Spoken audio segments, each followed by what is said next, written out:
সাবিহা, এই সাবিহা, আসছি। তাড়াতাড়ি আসো। কি হয়েছে? এত জোরে ষাঁড়ের মতো চিল্লাও কেন? চিল্লাই কি আর সাধে? আমার নীল ব্লেজার কোথায় রাখছো? কেন? এই তো কাবার্ডে রাখছি। চোখে কম দেখো নাকি? কি আমি চোখে কম দেখি? তা না তো কি, চোখের সামনে কাপড় রেখে বলছো কাপড় কোথায়? আচ্ছা ম্যাডাম, আমার ভুল হয়েছে। এবার তানসিবকে নাও কোলে। আমার ছেলে তানসিব। কোথাও যাবে নাকি? অফিসের কাজে সিলেটের বাইরে যাব। কখন আসবে? আমার কিন্তু একা ভয় করে। রাতেই ফিরে আসবো, চিন্তা করো না। আমার আব্বুটার দিকে খেয়াল রাখিও। তোমার বলতে হবে না, আমার ছেলের খেয়াল আমি রাখবো। না তো অন্য কেউ রাখবে নাকি? তোমার সাথে কথাই পারা যায় না। আচ্ছা, আমার দেরি হয়ে যাচ্ছে, আমি গেলাম। এই বলে আমার ছেলে আর ছেলের মাকে আদর দিয়ে চলে এলাম বাহিরে। বাহিরে এসে গাড়ি বের করে স্টার্ট দিয়ে চলে গেলাম অফিসের উদ্দেশ্যে। যেতে যেতে আপনাদেরকে পরিচয় দিয়ে দেই, আমি শাহিদ আহমেদ, বাসা সিলেট, সরকারি একটা চাকরি করি। আর এতক্ষণ যাদের সাথে বকবক করলাম তারা হলো আমার বউ সাবিহাতুল সাভা, ডাকনাম সাভা। আর আমাদের একটা কলিজার টুকরা হলো তানসিব, আমাদের ছেলে, বয়স 3 বছর।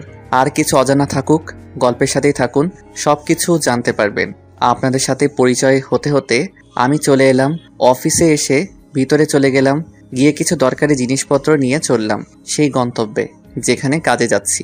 প্রায় 4 ঘন্টা জার্নি করে এসে পৌঁছালাম এখানে।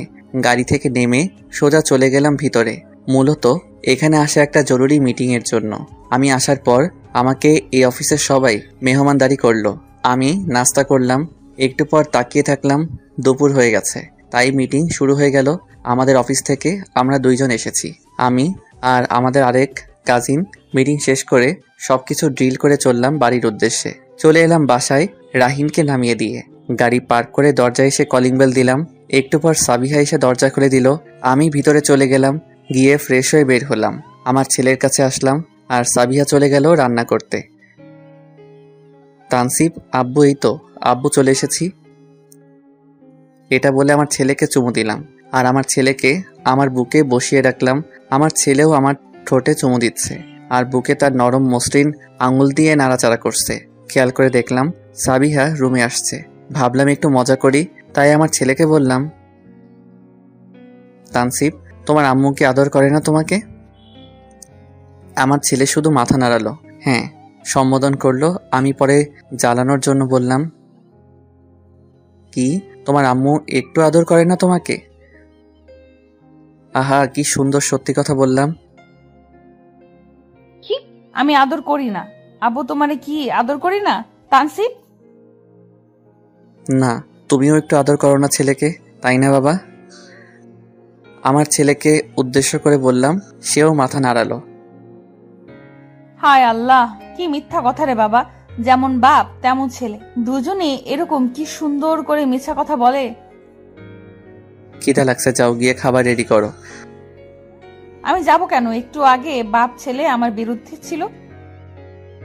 আচ্ছা, আর বিরুদ্ধে যাব না, এবার তো যাও, খুব খিদে পেয়েছে। এরপর সে চলে গেল রান্নাঘরে খাবার রেডি করতে আর আমি আমার ছেলেকে নিয়ে খেলা শুরু করলাম। একটু পরে সাবিহা খাবার রেডি করে ডাক দিল। আমি আমার ছেলেকে নিয়ে গেলাম খাবার খাইতে। খাবার খেয়ে আমি আমার ছেলেকে নিয়ে রুমে চলে এলাম আর আমার দুষ্ট বউ বাসনগুলো পরিষ্কার করতে লাগলো। একটু পরে সবকিছু গুছিয়ে রুমে এসে শুয়ে পড়ল। আমার পাশে বউ আর ছেলে বউয়ের পাশে। আমার বুকে না ঘুমালে তার ঘুম হয় না, আমারও সেম। একটু পর আমার ছেলে ঘুমিয়ে পড়ল। তখন সাবিহা আমাকে জড়িয়ে ধরে, সেও ঘুমিয়ে গেল। তখন আমার মোবাইলটা বেজে উঠল। মোবাইল হাতে নিয়ে দেখলাম আমার বন্ধু নাহিদ কল করছে। বল। দোস্ত, আগামীকাল আমার বার্থডে, পার্টির একটা আয়োজন করছি, তুই ভাবিকে নিয়ে চলে আসিস বিকেলে। তোর বার্থডে আর আমাকে আরো আগে বললি না কেন? সরি রে, আজ জানতে পারছি আমার বার্থডে কাল। আমার মনে ছিল না কবে আমার বার্থডে। ফারিয়া আমাকে আজ বলল। আচ্ছা, আসবো না কাল, আমি একা আসবো। তুই একা কেন? ভাবিকে সাথে করে নিয়ে আসিস। শুধু কি ভাবিকে নিয়ে আসবো? আর আমার ছেলে কোথায় যাবে? আলার পর বেশি বুঝোস কেন, তোদের সাথে তো সেও আসবে। আচ্ছা, দেখিনি, আমি নাহিদকে বললাম, আচ্ছা নিয়ে আসবো। তারপর আরো কিছুক্ষণ কথা বলে কেটে দিলাম। কল শেষ করে আমিও ঘুমিয়ে পড়লাম। সকালে সাবিয়া ঘুম থেকে উঠে আমার আর আমার ছেলের কপালে চুমু দিয়ে আমার ছেলেকে আমার কাছে দিয়ে চলে গেল ফ্রেশ হতে। ফ্রেশ হয়ে কিচেনে গেল নাস্তা তৈরি করতে, আর আমি আমার ছেলেকে আমার বুকের ভিতর 2 হাত দিয়ে জড়িয়ে ধরে ঘুমালাম। একটু পর আমার ছেলে ঘুম থেকে উঠে গেল আর বুকে ছোট করে খামচি দিচ্ছে, আর বুঝতে পারলাম। আর আমিও ঘুম থেকে উঠে গেলাম, আমার ছেলেকে চুমু দিলাম। আমার ছেলে চিল্লানি শুরু করে দিল, বাবা বাবা। আব্বু কি বলছো তুমি? তারপর আমি সাবিহাকে ডাক দিলাম, সাবিহা, এই সাবিহা। আছি। একটু পর সাবিহা রুমে আসলো। আমার আব্বুটা উঠে গেছে নাকি? বলে তানসিবকে কোলে নিয়ে চুমু দিল, যা ওরে ফ্রেশ করাও। তারপর আমার ছেলেকে নিয়ে ওয়াশরুমে চলে গেল। একটু পর ফ্রেশ হয়ে বের হলো, আর আমি চলে গেলাম ফ্রেশ হতে। আমিও ফ্রেশ হয়ে বের হলাম, রেডি হয়ে চলে গেলাম নাস্তার টেবিলে। নাস্তা করে উঠতেই সাবিহা বলল,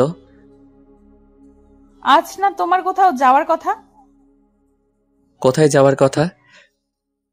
জেনেও না জানার ভান করে বললাম, কেন, তোমার বন্ধু কল করে আমাকে বলল। কি বলছে তোমাকে? বলছে তোমাকে মনে করিয়ে দিতে, আর কিছু বলে নাই। ও আজ তার বার্থডে একটা পার্টির আয়োজন করছে, সেই জন্য যেতে বলছে বিকেলে। তাহলে আজ অফিসে যাচ্ছ কেন? দুপুরে চলে আসবো। ও আচ্ছা, যাও তাহলে। আমি হুম বলে আমার ছেলে ও আমার বউয়ের কপালে চুমু দিয়ে চলে এলাম বাহিরে। বাহিরে এসে গাড়ি নিয়ে চলে গেলাম অফিসে। অফিসে এসে গাড়ি পার্ক করে চলে গেলাম আমার কেবিনে। কয়েকটা ফাইল রেডি করে দুপুরে চলে এলাম ছুটি নিয়ে বাসায়। বাসায় এসে গোসল করে খেয়ে আমি একটু ঘুমিয়ে গেলাম। বিকেলে সাবিহার ডাকে আমার ঘুম ভাঙলো। এই যে জামাই সাহেব, শুনছো? কি বলো? দেরি হয়ে যাচ্ছে, তোমার বন্ধু কল দিয়েছিল। উঠছি, তুমি রেডি হয়ে নাও আর আমার ছেলেকে রেডি করাও। সাবিহা আচ্ছা বলে আমার ছেলেকে রেডি করতে লাগলো, আর আমি চলে গেলাম ওয়াশরুমে। ওয়াশরুম থেকে বের হয়ে দেখলাম আমার ছেলে রেডি হওয়া শেষ। এখন ছেলের মা রেডি হচ্ছে। যখনই আমি রেডি হওয়ার জন্য কাপড় হাতে নিছি, তখনই পিছন থেকে ডাক পড়ে গেছে। ওগো শুনছো? কি বলো? আমার না শাড়ির কুচিটা ঠিক করতে পারছি না, একটু ঠিক করে দাও না, দেখো কেমন হয়ে গেছে। তোমারে রেডি করাতে লাগলে আমি রেডি হব কিভাবে? আর যখন পড়তে পারো না তাহলে পড়ো কেন? দাও না ঠিক করে প্লিজ, আমি রেডি করিয়ে দেবো তোমাকে। আমি আচ্ছা বলে তার কাছে গিয়ে শাড়ির কুচিটা ঠিক করে দিলাম, আর মাথায় হিজাবের সেফটি পিনগুলো লাগিয়ে দিলাম। এরপর সেও আমাকে রেডি করিয়ে দিল, শুধু শার্টটা আর ব্লেজারটা পরাই দিছে। এরপর আমি আমার বউ ও ছেলেকে নিয়ে চলে গেলাম নাহিদের বাসায়। চলে এলাম নাহিদের বাসায়। আমরা ভিতরে গিয়ে দেখলাম বাসা খুব সুন্দর করে সাজানো হয়েছে। হবে না কেন, ধনী বাবার একমাত্র ছেলে। অনেক দূর দূরান্ত থেকে গেস্টরা আসছে পার্টিতে। আমরা ভিতরে গিয়ে আঙ্কেল প্লাস আন্টির সাথে মিট করলাম। একটু পর আয়োজন শুরু হয়ে গেল। নাহিদ কেক কাটলো, আর আমি তাকে প্রথম খাইয়ে দিলাম। পরে সে আমাকে, সাবিয়াকে, ফারিয়াকে, তার মা বাবাকে খাইয়ে দিল। পরে আমি সাবিয়াকে আর আমার ছেলেকে একটা চেয়ারে বসালাম, আর আমি নাহিদের সাথে কিছু জরুরি কথা বলার জন্য এক সাইডে নিয়ে গেলাম। জরুরি কথাটা আপনাদের না জানলেও চলবে। হঠাৎ করে 2টা ছেলে এসে সাবিহার পাশে বসে পড়ল। হাই সুন্দরী, কেমন আছো? আপনারা কারা, আর এখানে বসছেন কেন? অন্য পাশে গিয়ে বসেন। তোমার মতো সুন্দরী ললনা থাকতে অন্য পাশে গিয়ে বসে মন ভরবে না। এদের কথা শুনে আমার মাথা খারাপ হয়ে গেল। রাগে চোখ আগুনের মতো লাল হয়ে গেছে। কিন্তু নিজেকে সামলে দেখলাম তাদের কাহিনী কত দূর আগাতে পারে পরে দেখাবো। আমার বউয়ের সাথে এমন বাজে কথা বলার শাস্তি। কি বলছেন আপনারা? আপনাদের ঘরে কি মা বোন নাই? যত সব ফাউল। তখন সাথে সাথে দ্বিতীয় ছেলেটা আমার বউয়ের হাত ধরে ফেললো আর বলল, তোমারে আমাদের খুব ভালো লাগছে, আমাদের সাথে একটু সময় কাটাবে? আমি আর সহ্য করতে পারলাম না। এবার আমার আসল রূপটা ওদের সামনে বের করতে হবে। আমি গিয়ে লাথি মেরে 2টাকেই সোফা সহ ফেলে দিলাম। নিচে আমার এতটাই রাগ উঠছে যে কোনো দিকে খেয়ালই নাই। আমার রাগ উঠলে আমি নেশাখরের মতো হয়ে যাই। কোনো হুঁশ থাকে না। সেই সময় কি করি নিজেও জানি না। তারপর পাশে চেয়ে দেখলাম পাইপ আছে সিঁড়ির নিচে। সেখান থেকে গিয়ে পাইপ এনে দুটাকেই মারতে শুরু করলাম। কুত্তার বাচ্চারা, তোরা আমার বউকে খারাপ টিস করিস? সাইদের বউকে খারাপ কথা বলার সাহস কি করে পেলি? তোদের আজ জ্যান্ত পুঁতে ফেলবো মাটিতে। মারছি আর বলছি, কিন্তু এরা মার খেয়ে শুধু কুকরাচ্ছে আর চিৎকার করছে ব্যথায়। ভাই, আমাদের মাফ করে দিন। আমরা আর জীবনেও কোনো মেয়ের সাথে এমন করব না। ব্যথায় চিৎকার করছে আর বলছে, কিন্তু আমি তাদের কথার তোয়াক্কা না করে আবার দুটোর বুকের উপরে পাড়া দিয়ে ধরলাম। এমন কিছু হবে এখানে, এটা কেউ আশা করেনি। সবাই স্ট্যাচু হয়ে দাঁড়িয়ে আছে। ভয় পেয়ে আমার বউও অনেকটা ভয় পেয়েছে। সে আমার এমন ফেস বা রাগ কোনোদিন আর দেখে নাই। তখন নাহিদের আব্বু বললেন, এই তোমরা যাও, ওকে আটকাও, না হলে দুজনকেই মেরে ফেলবে। কয়েকটা ছেলেকে উদ্দেশ্য করে, না, কেউ যাবে না এখন। সে নিজের মাঝে নাই, তোদের উপর খেপে যাবে, আমি দেখছি। এই বলে নাহিদ চলে আসলো আমার কাছে। আর আমার বউ ভয়ে নাহিদের আম্মুকে জড়িয়ে ধরে বসে আছে। এই শাহেদ, কি করছিস? মরে যাবে তো, ছাড় আর মারিস না। আমাকে পিছন থেকে এসে ধরে বলছে, এই তুই ছাড় আমাকে, আজ এদের জ্যান্ত পুঁতে ফেলবো এখানে। রাগে চোখ দিয়ে আগুন বের হচ্ছে। তুই কি পাগল হয়ে গেছিস? হ্যাঁ, এরা মারা গেলে পুলিশ তোকে ধরে নিয়ে যাবে, আর তোকে পুলিশ নিয়ে গেলে ভাবি আর তোর ছেলের কি হবে? মারতে মারতে আধমরা করে ফেলেছি, রক্তে শরীর ভরে গেছে। এবার তার কথায় আমি নরম হয়ে গেলাম। আসলেই তো, আমি যদি এদের মেরে ফেলি, যদি এরা মারা যায়, তাহলে তো আমাকে পুলিশ ধরে নিয়ে যাবে। আর আমি জেলে গেলে আমার বউ বাচ্চার কি হবে? এই কথা চিন্তা করে সরে গেলাম। তারপর আমি অনুষ্ঠানে থাকা সবাইকে উদ্দেশ্য করে বললাম, সবাই শুনে রাখ, এই সাইদের বইয়ের দিকে যদি কেউ কোনোদিন খারাপ নজরে তাকায়, খারাপ কথা চিন্তা করে, তাহলে এদের থেকে করুণ অবস্থা হবে। আমি আবার বললাম, নাহিদ, তুই কাজটা ঠিক করলি না। আমাকে ইনভাইট না করলেও পারতি। এই সাবিহা, চলো। আমার বউ অনেক ভয় পেয়ে গেছে। ভয়ে ও একটু একটু কাঁপছে। সরি রে, আমি জানতাম যদি এমনটা হবে তাহলে ওদের এর আগে লাথি মেরে বিদায় করে দিতাম। তুই আমাকে আমি আর কিছু বলতে না দিয়ে আমার বউ ছেলেকে নিয়ে চলে এলাম বাসায়। বাসায় এসে রুমে চলে এলাম। সাবিয়াকে বললাম ছেলেকে যেন ঘুম পাড়ায়। সে বলল, এখনো ভয় পেয়ে আছে। আমি ওয়াশরুমে চলে গেলাম। শাওয়ার ছেড়ে তার নিচে দাঁড়িয়ে রইলাম 5 মিনিট। মাথা দিয়ে ধোয়া বের হচ্ছিল। তারপর গোসল করে বেরিয়ে আসলাম। দেখলাম আমার ছেলে ঘুমিয়ে গেছে, আর সাবিহা খাটের এক কোণে গুটিসুটি মেরে বসে আছে। আমি খেয়াল করে দেখলাম ভয় পেয়ে গেছে প্রচুর, আর পাবারই কথা, কারণ আমার এমন রূপ আগে দেখে নাই কোনোদিন। আমি তাদের কম মারতাম যদি আমার বউয়ের হাত না ধরতো আর খারাপ কমেন্ট না করত। আমার কলিজার গায়ে হাত দিবে আর আমি তা দেখব? এটা হতে পারে না। আমার নিজের জীবন থেকেও বেশি ভালোবাসি আমার আল্লাহকে, রাসূলুল্লাহ সাল্লাল্লাহু আলাইহি ওয়াসাল্লাম। আমার বাবা মায়ের পর পৃথিবীতে যদি দ্বিতীয় কোনো ব্যক্তিকে যদি নিজের জীবন থেকে বেশি ভালোবাসি, সেটা হলো আমার বউ আর ছেলে। সাবিহা, তুমি এমনভাবে বসে আছো কেন? কিছু না, এমনি। যাও ফ্রেশ হয়ে আসো। সাবিহা বলে চলে গেল ওয়াশরুমে, আর আমি বসে বসে আমার ছেলেটাকে চুমু দিতে থাকলাম। একটু পর সাবিহা ফ্রেশ হয়ে বের হলো। বের হয়ে এসে লাইট বন্ধ করে আমার বুকে শুয়ে পড়লো। খেয়াল করে দেখলাম কান্না করছে। এই পাগলি, কাঁদছো কেন? আজ যদি আমি শাড়ি পরে না যেতাম তাহলে এমন হতো না। তুমি আমাকে ক্ষমা করে দাও। আমি আর শাড়ি পরবো না কোনোদিন। সবগুলো জ্বালিয়ে দেব। দেখলে তো আজ শাড়ি পরায় কত খারাপ মন্তব্য করলো। এখন চিন্তা করে দেখো, যারা এর থেকে বেহায়া পোশাক পরে ঘোরাঘুরি করে তাদের দিকে মানুষ কোন চোখে তাকায়। তুমি অন্য সব দিন বোরকা নিকাব পরছো, কেউ তোমাকে বাজে মন্তব্য করে নাই। আজ শাড়ি পরায় কত বাজে মন্তব্য করলো। এখন খেয়াল করে দেখো কত মা বোনের ইজ্জত নষ্ট হচ্ছে। প্রতিদিন কেন ধর্ষণ বাড়ছে দেশে। বেহায়া পোশাক মহিলাদের কত নিচুতে নিয়ে গেছে।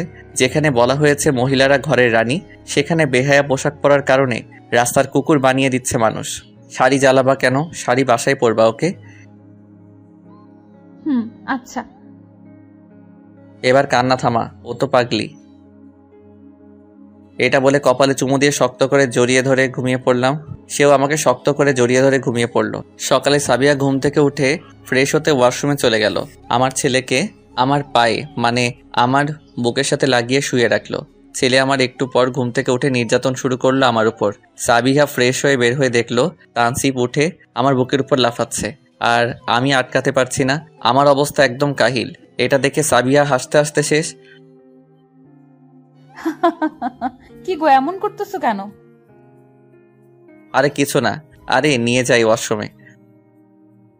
বাবা লাফায়ও না, তোমার আপু ব্যথা পাবে।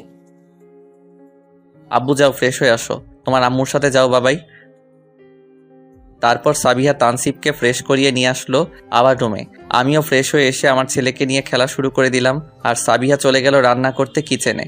আজ অফিস বন্ধ, এজন্য ছেলেকে নিয়ে খেলা শুরু করলাম। 20 মিনিট পর সাবিহা ডাক দিল নাস্তা করার জন্য। আমি আমার ছেলেকে নিয়ে চলে গেলাম নাস্তার টেবিলে।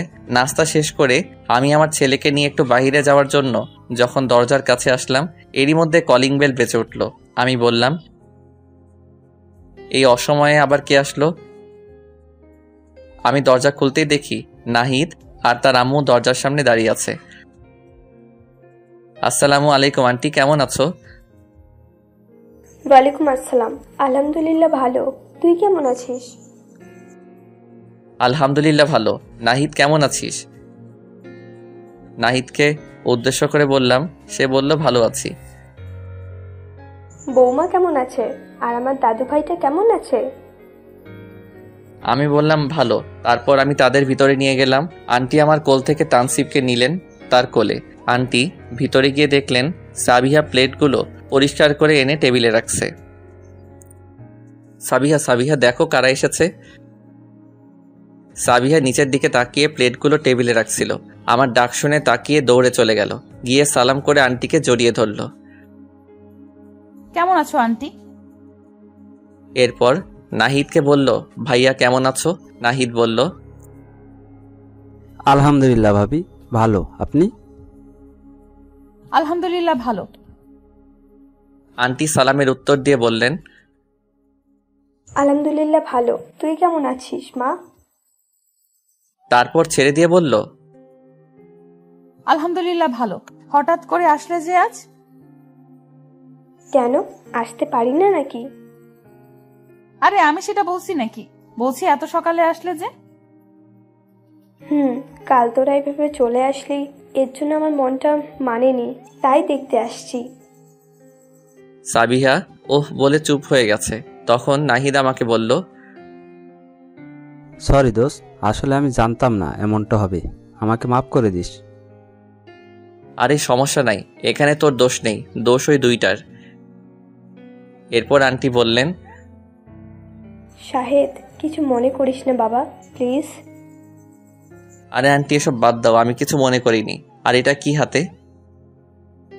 ও, ভুলেই গেছিলাম, কাল তোরা না খেয়ে চলে এলি, এভাবে চলে আসায় আমার অনেকটা খারাপ লাগছে। তোর আঙ্কেলও অনুতপ্ত তোর কাছে, ক্ষমা করে দে বাবা, তোদের জন্য খাবার নিয়ে আসছি। আরে ধুর, আমি কিছু মনে করিনি। আর এটা আনতে গেলে কেন? এসব রাখতে পারবো না। তাহলে তুই আমাদের ক্ষমা করতে পারিসনি? আরে কি বলে এসব তোমরা? আমার গুরুজন তোমাদের উপর রাগ করে কি থাকতে পারি? তাহলে খাবারটা না রাখলে বুঝবো আমাদের ক্ষমা করতে পারিসনি। আচ্ছা দাও। আমি সাবিয়াকে বললাম এটা নিতে আর নাস্তা আনতে। পরে সে নিয়ে গেল কিচেনে। আন্টি নাহিদ বলছিল নাস্তা করবে না, নাস্তা করে আসছে, কিন্তু আমি তাদের কোনো কথা শুনিনি। তারা আমার জেদের কাছে হার মানলো। আমরা বসে বসে কথা বলছিলাম, এরই মধ্যে সাবিয়া নাস্তা করার জন্য ডাক দিল। আমরা চলে গেলাম নাস্তার টেবিলে। নাস্তা করে নাহিদ আর আন্টি চলে গেল। দুপুরে খেয়ে যাওয়ার জন্য বলছিলাম, বাট থাকেনি। বলল আঙ্কেল বাসায় একা রয়েছেন। আমি বললাম আঙ্কেলকে ফোন করে আসতে বলি, কিন্তু আন্টি রাজি হয়নি। কি আর করা, তারা চলে যাওয়ার পরে আমি আর আমার ছেলেকে নিয়ে বাইরে গেলাম না, কারণ আজানের সময় হয়ে যাচ্ছে, নামাজে যেতে হবে। প্রায় 40 মিনিট পর আজান দিয়ে দিছে। আমি গোসল করে বেরিয়ে আসলাম রুমে। এসে দেখলাম সাবিহা আমার পাঞ্জাবি, টুপি, আতর, ঘড়ি খাটের উপর রাখছে। এরপর সে আমাকে রেডি করাতে লাগলো। শুক্রবারে সে আমাকে রেডি করিয়ে দেয়। বউ পাঞ্জাবি, টুপি, ঘড়ি পরিয়ে দিল। আমি তার আর আমার ছেলের কপালে চুমু দিয়ে চলে গেলাম মসজিদে। নামাজ পড়ে বাসায় চলে এলাম। সোজা বউয়ের করার নিষেধ নামাজ পড়ে কোনো জায়গায় আড্ডা না দিতে, কারণ আমি মেয়েদের জমের মতো ভয় পাই। আর এটা তো বউ, তাহলে বুঝতেই তো পারছেন। আর বললাম না, ডাইনিগুলোরে কেন জানি এত ভয় করে নিজেও জানি না। একটু পর খেয়ে দিয়ে আমি গেলাম ছাদে। আজ একটা সিগারেট খেতে ইচ্ছে করছে। কোনোদিন খাই না, বিয়ার আগে খাইতাম। বিয়ার পরে বউ কড়া গলায় বলে দিছে সিগারেট খেলে তাকে ছাড়তে হবে, এজন্য আর খাই না। আজ লুকিয়ে খেয়ে ফেলি একটা সিগারেট। ধরালাম, প্রথম টান মারতে যাব, এমন সময় খেয়াল করে দেখলাম কে যেন আমার পিছনে দাঁড়িয়ে আছে আর রাগে সাপের মতো ফুঁসছে। যেই পিছনে তাকাইছে আমি তো শেষ। সাবিহা পিছনে দাঁড়িয়ে আছে আর রাগে সাপের মতো ফুঁসছে। আবার কয়দিন থেকে শুরু করছো এগুলা? রাগে দাঁতে দাঁত চেপে বলছে, এবার আমি শেষ, পত্রিকার হেডলাইন হয়ে যাব। যেভাবে রেগে আছে। তো তুমি এখানে? আমি যেটা বলছি সেটার উত্তর দাও। সত্যি আমি আর কোনোদিন খাই নাই বউ, আজ প্রথম, তাও খাইনি। টান মারার আগে তুমি এসে গেছো। আল্লাহ কোনো মতে বাঁচাও, আর জীবাণু হাতে নিব না। তবে আজ আমি কি যে করি বলছিলাম না, এসব খেলে আমাকে ছেড়ে দিয়ে তারপর যা খুশি মন চায় করিস, তাহলে এসব আবার খাইছিস কেন? প্রমিস, আর কোনোদিন খাবো না। এইবারের মতো মাফ করে দাও। না খাবি না কেন? ওর বেশি করে খা। আজ আমি আমার বাপের বাড়ি চলে যাব, এখন থেকে বেশি করে খাইস। এই মুহূর্তে আমি কিছু গরম না হলে হবে না, কারণ বউকে বশ করতে হবে। খালি বাপের বাড়ি চলে যাবে এটার ভয় দেখায়। আরে যা, তোর বাপের বাড়ি সব সময় এই একই কথা, বাপের বাড়ি চলে যাব, বাপের বাড়ি চলে যাব বলে মাথা কাশ। তুই গেলে আমার ভালো, তোকে আটকে রাখছে কে? যা তুই, আমার ছেলেকে আমার কাছে দিয়ে যাস। তোর মতো কুত্তা, ছাগল, পাগল, বিড়াল, হনুমান ইতরের কাছে আমার ছেলেকে দিব না। এটা বলে রাগ করে নিচে যেতে লাগলো। আচ্ছা নিয়ে যা, আরেকটা বিয়ে করব দেখিস তুই চলে গেলে। বিয়ের কথা বলে আরো খেপে গেছে। পিছনে ফিরে আমার দিকে অগ্নি চোখে তাকালো, তাকিয়ে দৌড়ে চলে গেল। আমি রাগিয়ে দিয়েছি। কত ভালো লাগছে। ওর রাগি ফেসটা দেখার মতো ছিল। আসলে বলছে বাপের বাড়ি চলে যাবে, এটা রাগ করে বলছে। কোথাও যাবে না, রুমে শুয়ে শুয়ে কান্না করবে। আর যে গালি দিছে এটা রাগ উঠলে বলে, আরো কর কিছু বলে, যেমন কুত্তা, বিড়াল, বানর, হনুমান, হাতি, অ্যানাকোন্ডা, ছাগল, পাগল, ইতর, লুচ্চা, গাধা এগুলো বকে। তবে পাগলিটা অনেক ভালোবাসে, এজন্য কোথাও বেড়াতে যেতে দেয় না। আর গেলেও সে সাথে যায়। বাপের বাড়ি চলে যাবে এটা বলার পর যখন যায় না, রুমে শুয়ে থাকে, তখন আমি যদি বকি কি হলো চলে যাও না বাপের বাড়ি, তখন যায় না, বিভিন্ন বাহানা দেখায়। আজ আপনাদের দেখাবো না, যাওয়ার জন্য কত বাহানা করে। চলুন নিচে যাই। আমি নিচে গিয়ে দেখলাম রুমে শুয়ে আছে আর ফুপিয়ে কেঁদে যাচ্ছে। তখন কি হলো, এখন না কেঁদে যাও? বাপের বাড়ি, আমার বাসা থেকে বের হও। নিশ্চুপ, কোনো কথা নাই, শুধু ফুপিয়ে কেঁদে যাচ্ছে। কি হলো, যাও। একটু আগে তো বললা চলে যাবা, তো এখনো বাসায় কেন? যাও। আমার কাছে ভাড়া নেই, কেউ ভাড়া দাও, আমি চলে যাব।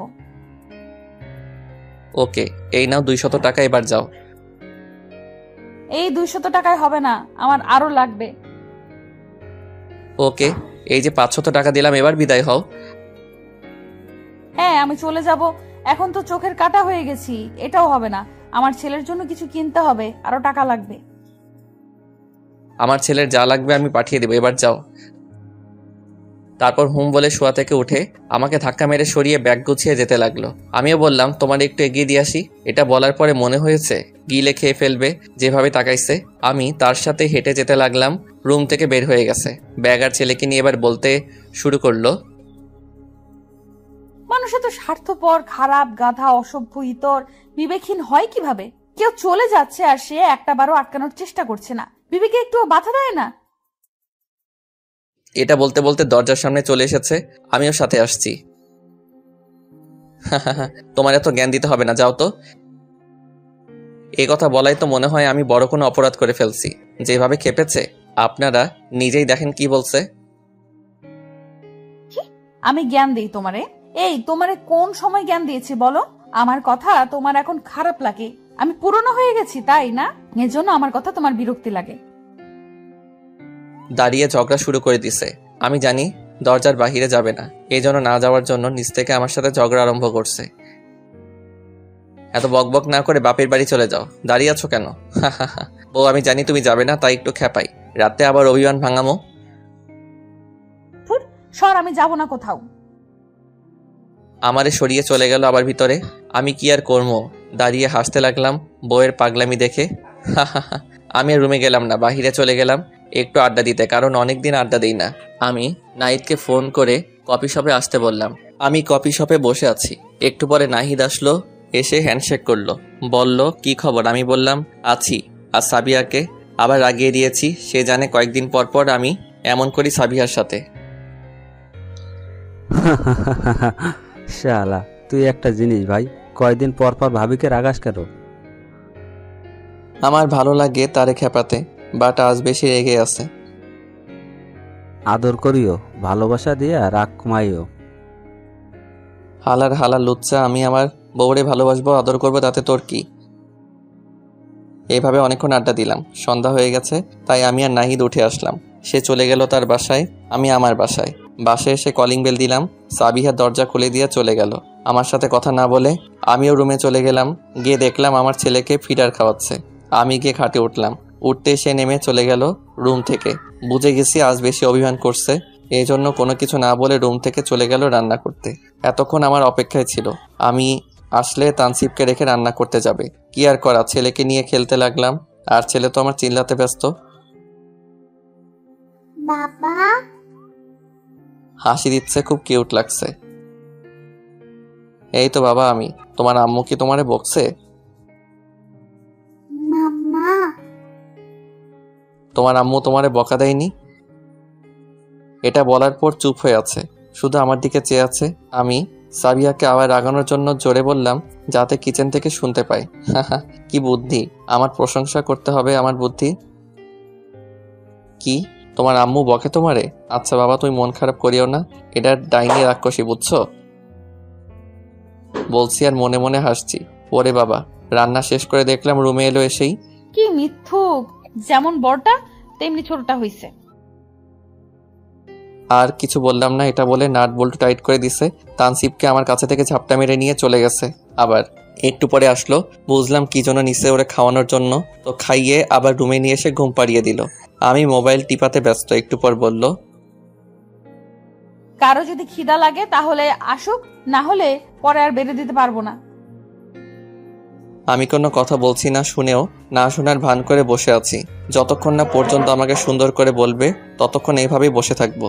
আবার বলল, বাট আমি কোনো ভ্রুক্ষেপ না করে নিচের দিকে চেয়ে মোবাইল টিপছি। এবার রেগে গেছে। কি হলো, কথা কি কান দিয়ে যায় না নাকি? আমি কোনো কথা বলছি না, শুনেও না শোনার ভান করে বসে আছি আর মনে মনে হাসছি। এবার যেটা করলো সেটার জন্য আমি মোটেও প্রস্তুত ছিলাম না। সাবিয়া ঝাপটা মেরে মোবাইল নিয়ে খেটে ছুঁড়ে মারলো আর হাতে ধরে টেনে নিয়ে চলে গেল টেবিলে জোরে বসিয়ে দিয়ে খাবার বেড়ে দিল। আমি খেতে লাগলাম, সেও খাচ্ছে। খেয়ে আমি রুমে চলে এলাম আর সাবিয়া সব গুছিয়ে আসলো। রুমে এসে ছেলের পাশে গিয়ে শুয়ে পড়লো। আমি তো মনে মনে হাসছি, জোরে হাসতেও পারছি না, আবার খেপে যাবে। আমি লাইট অফ করে তার পাশে গিয়ে শুয়ে পড়লাম। শুয়ে জড়িয়ে ধরে বললাম, বউ রাগ করো না, আমি এসব মজা করছি আর জীবনেও সিগারেটের ফিল্টারে মুখ লাগাবো না। ছাড় বলছি আমাকে, শয়তানি তোর লুচ্চা হাতি। এগুলো বলছে আর ছাড়ানোর চেষ্টা করছে। কেউ কি স্বামীকে এভাবে বলে? ভালো হবে না বলছি, ছাড়ো আমাকে। যতক্ষণ না অভিমান ভাঙছে ততক্ষণ ছাড়বো না। আমি অভিমান করি না কারোর উপর, ছাড়ো বলছি আমাকে। ছাড়ানোর চেষ্টা করছে, বাট কাজ হচ্ছে না। আমার বউকে জড়িয়ে ধরছি, তাতে কার কি? তখন বলছো বিয়া করবা, আরেকটা যাও তার কাছে গিয়ে জড়িয়ে ধরো। আরে পাগলি, এটা তো আমি মজা করে বলছি, তোমারে খেপানোর জন্য। তুমি ছাড়া এই মনে আর কারো জায়গা নেই, বুঝলা পাগলি বউ? ইস, ছাড়ো তো, আমার ছেলে জেগে যাবে। ধুর, উঠবে না এবার। তো অভিমানটা ভাঙো আর অভিমান করে থেকো না। আর কোনোদিন এমন করবো না। এই যে তোমার কান ধরলাম। ইস, ছাড়ো ছাড়ো বলছি, আমার অভিমান ভেঙে গেছে। আর আমার কান ধরছো কেন? ও সরি, এই যে কান ধরলাম, আর করবো না। এবার আমার দিকে ঘোরো। কেন আমার সাথে এমন করো? জানো না আমি এসব মজা পছন্দ করি না। আর কোনোদিন সিগারেট খাওয়া না, প্রমিস করো, তাহলে আমার অভিমান ভাঙবে। এই যে প্রমিস করলাম, আর কোনোদিন সিগারেট খাবো না। এবার হইছে? সাবিয়া বলে আমার দিকে ফিরে জড়িয়ে ধরলো। আমিও শক্ত করে জড়িয়ে ধরে পাড়ি জমালাম ঘুমের দেশে। সকালে কারো ডাকে আমার ঘুম ভাঙলো। দেখলাম সাবিহা ডাকছে। এই যে শুনছেন? বলো কি হয়েছে? উঠো, নাস্তা করবে। আমি উঠলাম। উঠে দেখলাম আমার ছেলেও আজ সকালে উঠে গেছে। আমি উঠে আমার ছেলেকে পাপ্পি দিয়ে ফ্রেশ হতে ওয়াশরুমে চলে গেলাম। ফ্রেশ হয়ে বের হয়ে রেডি হয়ে নাস্তা করার জন্য ডাইনিং টেবিলে চলে গেলাম। গিয়ে নাস্তা করে বউ আর ছেলের কপালে চুমু দিয়ে অফিসে যাওয়ার জন্য বের হতে যাব, এমন সময় সাবিহা ডাক দিল। ডাক দিয়ে বলল তানসিবের ডাইপার নাকি শেষ হয়ে গেছে। আমি বললাম আসার সময় আনবো বলে চলে গেলাম অফিসে। অফিসে বসে কাজ করছি, এমন সময় পিয়ন চাচা এসে বলল বস নাকি আমারে ডাকছে। আমি বললাম যাচ্ছি। বসের কেবিনে গিয়ে নক করে ভিতরে গেলাম। বস আমাকে ডাকছিলেন। বসের নাম শরীফ খান। বাবা, তোমাকে ডাকছিলাম। আমার বস আমাকে তার ছেলের মতো মায়া করে, এজন্য বাবা বলে ডাকে। বলেন। আগে আমাকে বস ডাকা বাদ দিতে হবে, আঙ্কেল ডাকতে হবে। আচ্ছা আঙ্কেল বলেন কি জন্য এত জরুরি তলব? আজ একটা মিটিং আছে একটু পরে, আর আজকের মিটিংটা তুমি সাজেস্ট করবে। আমি তো আর আগের মতো নাই শরীর, তাই এখন থেকে মিটিং তুমি হ্যান্ডেল করবে। ওকে? ওকে, আমি আমার সাধ্যমতো চেষ্টা করব সেরাটা করার। এই তো গুড। তোমার মতো আর কাউকে আমি আজও পাইনি, এজন্য তোমার প্রতি আমার অনেক আস্থা। দোয়া করবেন যাতে হালালভাবে চলতে পারি। তোমার জন্য আমার মনের গভীর থেকে শ্রদ্ধা এবং দোয়া রইল। তুমি অনেক বড় হও। আচ্ছা আঙ্কেল, তাহলে এখন কি আসতে পারি? যাও। আমি আমার কেবিনে চলে আসলাম। একটু পর মিটিং শুরু হয়ে গেল। আলহামদুলিল্লাহ নিজের সেরাটা দিয়ে মিটিং হ্যান্ডেল করলাম। সব ক্লায়েন্টরা আমার প্রশংসা করলো। আমি তাদের প্রশংসা শুনে অনেক খুশি হলাম। তবে একটা মেয়ে ক্লায়েন্ট ছিল। আমি যখন মিটিং করাচ্ছিলাম, যখন সবার দিকে তাকাইয়া কথা বলতাম, তখন মেয়েটার দিকে খেয়াল করে দেখলাম সে আমার দিকে এক ধ্যানে তাকিয়ে আছে। এটা আমার কাছে বিরক্তিকর লাগলো তার চাওয়াটা। মিটিং শেষ করে যখন বের হয়ে আমার কেবিনে গেলাম, দেখলাম মেয়েটাও আমার পিছনে এসে আমার কেবিনে ঢুকে গেছে। এটা দেখে আমি তাকে সালাম দিলাম। সে সালামের উত্তর দিল। এরপর বললাম আপু আমার সাথে কোনো দরকার নাকি? সে বলল আমার নাম প্রিয়া, আপনার নাম কি? জি, আমার নাম মোহাম্মদ শাহেদ আহমেদ। ও, খুব সুন্দর নাম। আমরা কি ফ্রেন্ড হতে পারি? সরি আপু, কি জন্য আসছেন সেটা বলুন। আসলে কি সত্যিটা বলবো? অবশ্যই। আমি কি মিথ্যাটা বলার জন্য বলছি নাকি? আসলে আমার দেখেন, যেটা বলার জন্য আসছেন সেটা বলে এখান থেকে যান। আরে বলছি তো, রাগ করছেন কেন? তাড়াতাড়ি বলে এখান থেকে যান। আসলে আপনাকে আমার অনেক ভালো লেগেছে। আপনাকে আমি ভালোবেসে ফেলছি প্রথম দেখায়। এটা শোনার পর আমার রাগ উঠে গেছে, কারণ আমি ওর হাব ভাব দেখেই বুঝতে পারছি এমন কিছু একটা হবে, এজন্য কর্কশ গলায় কথা বলছি। তারপরও এখন আমার রাগ কন্ট্রোল করে তাকে বললাম আমি মানুষ দেখতে সুন্দর না কালো? আর আপনি আমার কি দেখে ভালোবেসে ফেললেন এটা বলেন। সত্যি আমি আপনাকে ভালোবেসে ফেলছি। আপনি কালো হলে কি হয়েছে, মুখে অসম্ভব একটা মায়া আছে, আর আপনার মন মানসিকতা দেখে ভালোবেসে ফেলছি। প্লিজ আমাকে ফিরিয়ে দিয়েন না। আপনি জানেন আমার সম্পর্কে কিছু? আমার বাড়ি আসেনি, ঘর আসেনি, আমি বিবাহিত নাকি অবিবাহিত? আমার এত জেনে লাভ নেই, আমি আপনাকে ভালোবাসি। আমি বিবাহিত, আমার বউ বাচ্চা আছে। কি? আপনারা দেখে মনেই হয় না এখনো বিবাহিত। আমি এত কিছু জানি না। আপনার বউ বাচ্চা থাকলেও আমি আপনার ঘরে সতীনের সংসার করতে পারবো। দেখেন, আমি এটা করতে পারবো না। আমার বউয়ের বিশ্বাস নষ্ট করতে পারবো না। সো এসব চিন্তা বাদ দিয়ে চলে যান এখান থেকে। না, আমি আপনাকে ভালোবাসি, আমি আপনাকে চাই। জাস্ট শাট আপ, বের হন এখান থেকে। আবার যদি আমার সামনে এসব কথা বলেন তাহলে থাপ্পড় মেরে সব দাঁত ফেলে দিব। আমি আপনাকে চাই, এতে আপনি যাই করুন না কেন। এই তোর সাথে এতক্ষণ ভালো ব্যবহার করছি, এর জন্য পার পেয়ে গেছিস তাই না? বের হয় এখান থেকে, না হলে লাথি মেরে বের করে দিব। আমার চিল্লানি শুনে অফিসের সব স্টাফরা জড়ো হয়ে গেছে। কেবিনের সামনে কয়েকজন ভিতরে এসে আমাকে সামলানোর চেষ্টা করছে, আর ওই মেয়েটাকে কথা শোনালো। অফিসের সবাই জানে আমার রাগ কেমন, আমি কি রকম। তারপর মেয়েটাকে কিছু মেয়ে স্টাফ বুঝিয়ে বিদায় করে দিল, আর আমাকে বোঝাতে লাগলো। অফিস টাইম শেষ, আমি বেরিয়ে চলে আসলাম। রাগটা এখনো কমেনি। আমি বাসায় চলে আসলাম, এসে কলিং বেল দিলাম। সাবিহা এসে দরজা খুলে দিল। আজ আমার ফেসটা দেখে বুঝে গেল আমি কোনো কারণে রেগে আছি, এজন্য আর কোনো কথা বলল না। রুমে গিয়ে ওয়াশরুমে চলে গেলাম গোসল করতে। গোসল করে বেরিয়ে দেখলাম সাবিহা আমার কাপড় এতে রাখছে। খাটে আমি কাপড় চেঞ্জ করে নিলাম। সাবিহা বলল, আসো নাস্তা করে নাও। আমি বললাম, যাও আসছি। তারপর আমি নাস্তা করতে চলে গেলাম। নাস্তা করে রুমে চলে এলাম। একটু পর সাবিহা রুমে আসলো। আমার ছেলেটা ঘুমিয়ে আছে এখনো। তখন তানসিব কোন সময় ঘুমাইছে? তুমি আসার একটু আগেই ঘুমাইছে। ও আচ্ছা। আচ্ছা, একটা কথা বলি। আমার পাশে এসে কাঁধে মাথা রেখে হাত জড়িয়ে ধরে বলল, বলো কি বলবে। আচ্ছা, আজ কোনো কারণে কি রেগে আছো?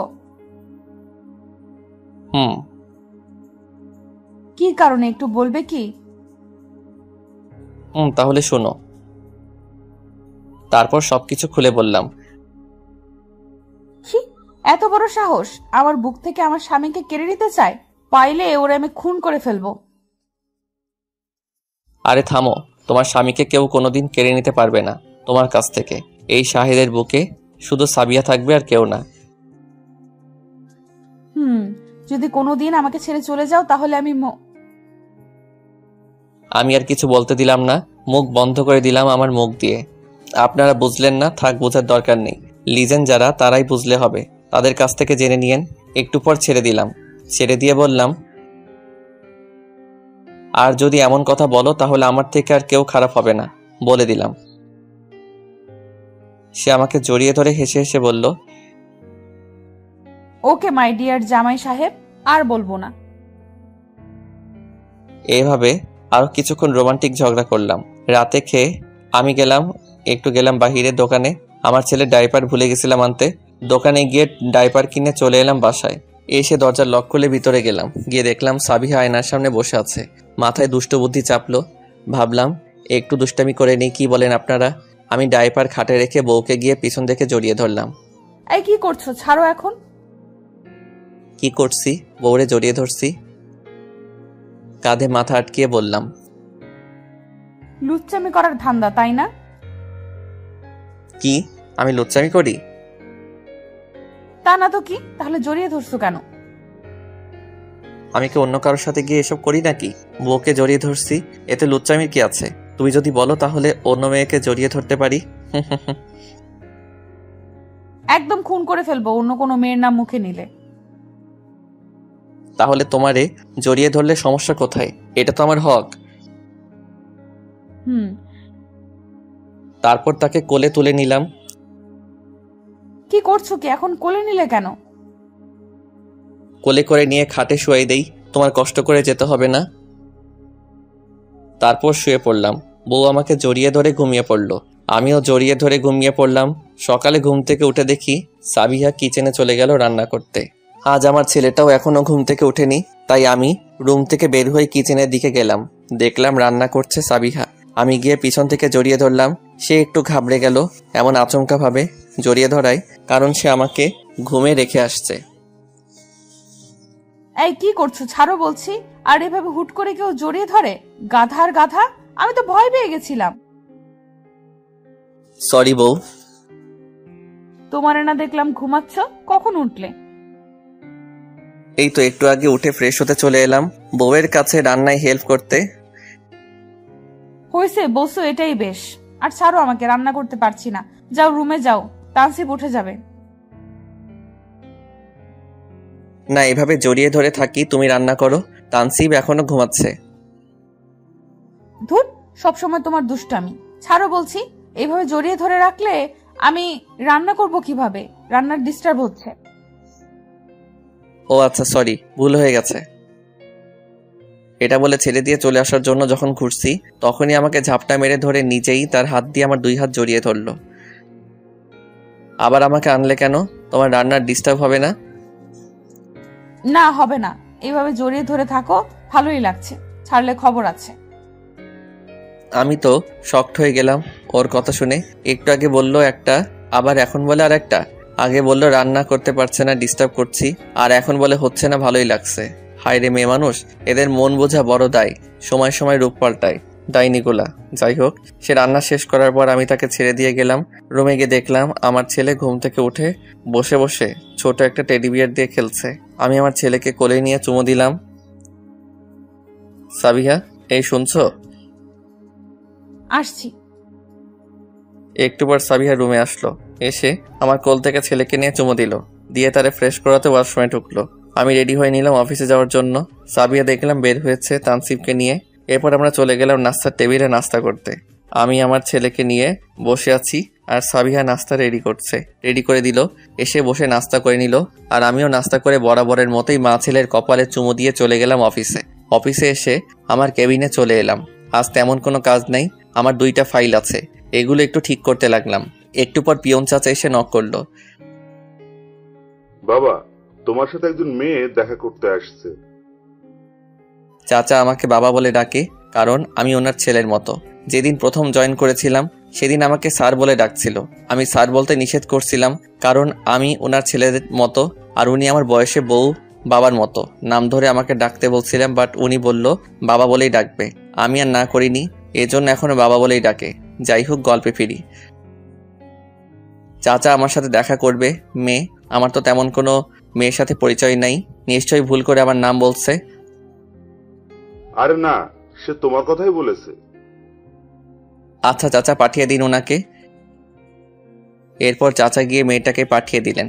মেয়েটা আমার কেবিনে এসে নক করলো। আমি ফাইলটা দেখে নিচের দিকে তাকিয়ে বললাম আসতে। আসলে আমি সরি, আমাকে ক্ষমা করে দিয়েন। তখন উপরের দিকে তাকাতেই আমি অবাক হয়ে গেলাম, সাথে সাথে রাগও উঠে গেল, কারণ সেই কালকের মেয়েটা প্রিয়া আমার সামনে দাঁড়িয়ে আছে। এই আপনি আবার এখানে আসছেন কেন? আমার চোখের সামনে থেকে চলে যান। প্লিজ আমার কথাটা শুনুন। বলেন আর বিদায় হন বলে। আসলে আমি সরি কালকের ঘটনার জন্য। আমি আপনার কাছে অনুতপ্ত। আমার ভুলের জন্য আমাকে ক্ষমা করে দিন। আমি রাতে অনেক ভেবেছি দুনিয়াতে জোর করে সবকিছু করা যায়, বাট কারো ভালোবাসা পাওয়া যায় না। প্লিজ আমাকে ক্ষমা করে দিন। ওকে, ক্ষমা করে দিলাম, এবার আসতে পারেন। আসলে সব মানুষেরই তো ভুল হয়, তাই ক্ষমা করা একটি মহৎ গুণ। আমিও তাই ক্ষমা করে দিলাম। সত্যি ক্ষমা করেছেন তো? সত্যি। তাহলে আমরা কি ফ্রেন্ড হতে পারি? সরি, আমার দ্বারা সম্ভব না। তাহলে মনে হয় আমাকে ক্ষমা করতে পারেননি। আমি ফ্রেন্ড বানাতে পারবো না, কিন্তু বোন বানাতে পারবো। আমি রাজি। তারপর বোন বানিয়ে দিলাম, আর কিছুক্ষণ কথা বলে সে চলে গেল। আমার কাজ শেষ। আঙ্কেলের কাছ থেকে ছুটি নিয়ে নিলাম। আঙ্কেলের কাছ থেকে ছুটি নিয়ে বাহিরে এসে সাবিয়াকে ফোন দিয়ে বললাম আমি আসছি, খাবার যেন রান্না করে রাখে। ফোন কেটে দিয়ে দোকানে চলে গেলাম। গিয়ে আইসক্রিম, কয়েকটা রজনীগন্ধা গোলাপ কিনে নিয়ে বাসায় চলে এলাম। আজ বউকে সারপ্রাইজ দিব, কয়েকদিন থেকে আইসক্রিম এনে দেইনি। আমি বাসায় এসে কলিং বেল দিলাম। সাবিহা এসে দরজা খুলে দিল। আমি হাত পিছনে লুকিয়ে বললাম, সাবিহা, একটা সারপ্রাইজ আছে, চোখ বন্ধ করো। কি সারপ্রাইজ আনছো? আরে বললে কি আর সারপ্রাইজ হবে? চোখ বন্ধ করো আগে। সাবিহা চোখ বন্ধ করলো। আমি তার পিছনে এসে তাকে জড়িয়ে ধরলাম। পিছন থেকে সে বলল, জড়িয়ে ধরছো কেন? আমি বললাম, পাগলি, এবার চোখ খুলো। আমার কথার চোখ খুলে ওয়াও বলে খুশিতে আমার দিকে ফিরে শক্ত করে জড়িয়ে ধরলো। হয়েছে, এবার ছাড়ো আর এগুলো নাও। আমার রাগী বরটা দেখা যায় অনেক রোমান্টিকও হয়ে গেছে। আমার দুষ্টু বউ কম নাকি? এই জন্যই তো গল্পের নামই রাগী বরের দুষ্টু বউ। এরপর ভিতরে গিয়ে রুমে চলে যাব। সাবিহা বলল তাকে নাকি আজ কোলে করে রুমে নিয়ে যেতে হবে। আমি বললাম আজ না, আরেকদিন। পরে আমাকে কি বলল আপনারা নিজেই দেখুন। আচ্ছা একটা কথা বলো তো, এই হাতি মার্কা বডি বানাইছো কি করে? কেন? জিম করে বানাইছি। তাহলে আমাকে কোলে করে নিয়ে যেতে পারবে না কেন?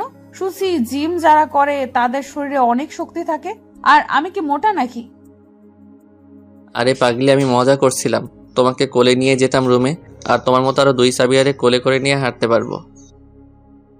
এটা বলে সাবিয়াকে কোলে তুলে নিলাম। সে আমাকে আষ্টে পৃষ্ঠে জড়িয়ে ধরলো গলায়। রুমে গিয়ে নামিয়ে দিয়ে আমি অফিসের কাপড় চেঞ্জ করে আমার ছেলের কাছে গিয়ে শুয়ে পড়লাম। দেখলাম আমার ছেলে ঘুমিয়ে আছে।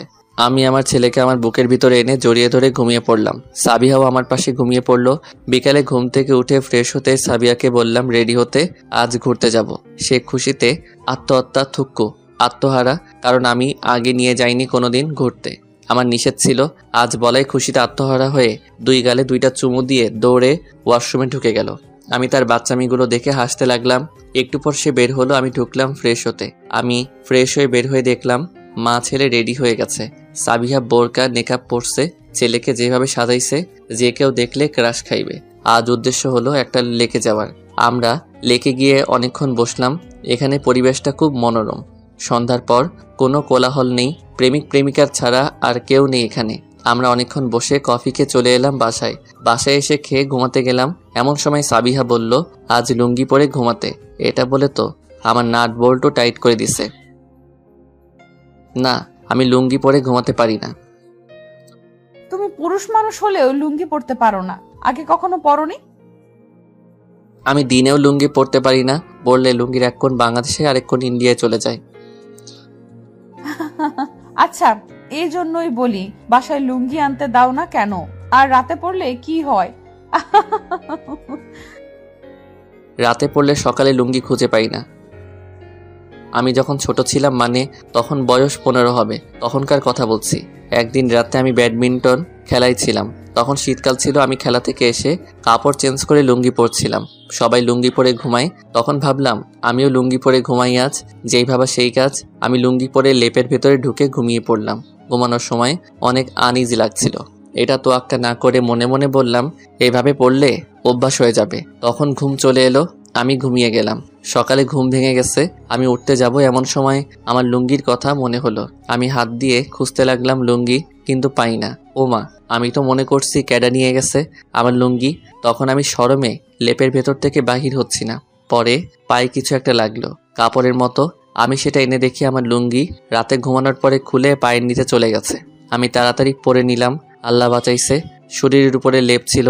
তখন সেদিন আমার নিজের কাছেই অনেক লজ্জা পাইছি। এরপর থেকে আর কোনোদিন লুঙ্গি পরে ঘুমাতে যাইনি।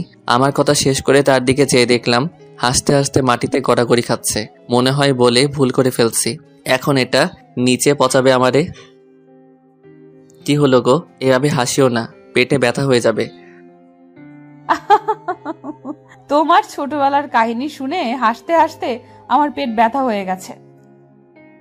আচ্ছা, আর হাসা লাগবে না, অনেক রাত হয়েছে, আসো ঘুমাবো। এরপর হাসি বন্ধ করে এসে আমার বুকে শুয়ে পড়ল। আর তখন বলল এই যে শোনো না, বলো। আজকে আরেকটা জিনিস চাইবো, দিবা? আমার সাধ্যের ভেতর হলে অবশ্যই দিব। বলো কি চাও? এটা তোমার সাধ্যের ভেতরই আছে। বলো দেখি কি এমন চাও। আগে বলো দিবা কি না। আচ্ছা দিব, বলো। আমার না একটা পরে বলো। আমার লজ্জা করছে। তাহলে বলা লাগবে না। জানি এটা বলার পর বলবে, এজন্য বললাম বলা লাগবে না। আমার না একটা বেবি লাগবে, মানে তানসিবের আপু লাগবে।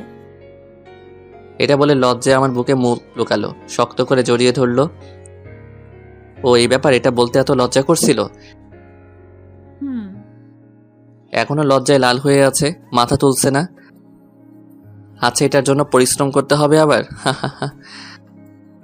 আপনারা জানগা, আর কিছু নাই এখানে, বাকিটা ইতিহাস। লিজেন্ডরা শুধু বুঝবে যা বুঝেননি। লিজেন্ডদের কাছ থেকে জেনে নি।